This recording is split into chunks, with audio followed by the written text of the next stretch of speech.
ناظرین السلام علیکم، میں ہوں پروفیسر مشتاق اور آپ دیکھ رہے ہیں میرا یوٹیوب چینل پروفیسر مشتاق حسین شاہ، جس میں ادب اور تاریخ کے بارے میں آپ سے گفتگو کی جاتی ہے۔ آج آپ کو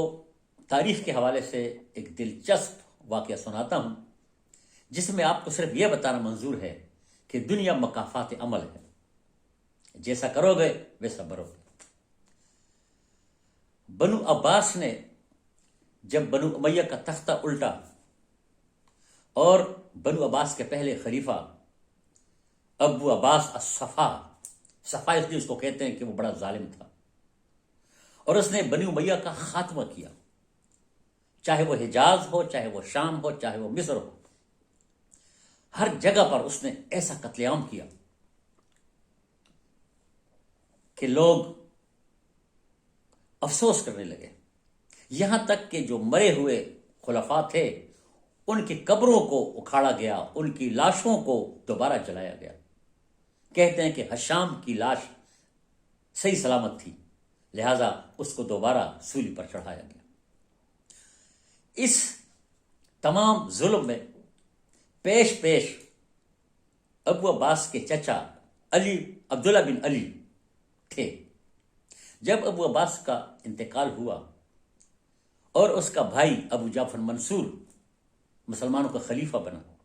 تو اس وقت عبداللہ بن علی مصر کے گورنر تھے۔ نہ جانے اس کی جیبیں کیا آئی کہ اس نے ابو جعفر سے بغاوت کر لی اور خود خلیفہ بننے کا اعلان کر دیا، مگر ابو جعفر منصور نے ابو مسلم خراسانی کو بھیج کر اس کو سزا دینے کی کوشش کی، اور ابو مسلم خراسانی نے عبداللہ بن علی کو شکست دے دی اور اس کو گرفتار کر لیا۔ گرفتار کرنے کے بعد منصور نے اسے اپنے دربار میں بلایا اور دنیا کو یہ بتانے کے لیے کہ ٹھیک ہے میرے چچا سے غلطی ہوئی ہے، میں اس کو معاف کر دیتا ہوں، اس کو معاف کر دیا، لیکن اس کے رہنے کے لیے اس نے ایک محل بنایا، اور وہ محل جو تھا وہ نمک کی بنیادوں پر بنایا گیا۔ دیکھ لیں تاریخی واقعہ، نمک کی بنیادوں پر ایک خوبصورت محل بنایا گیا، اور اس میں عبداللہ بن علی کو رہائش کے لیے وہاں پر بھیج دیا گیا۔ اور جب پہلی بارش ہوئی اس بنیادوں میں پانی چلا گیا اور وہ محل پورے کا پورا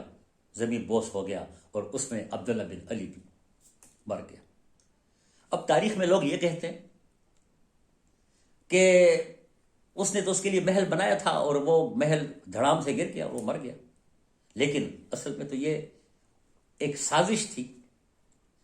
اس کو قتل کرنا تھا، مگر کس انداز سے قتل کیا؟ میرے کہنے کا مقصد یہ ہے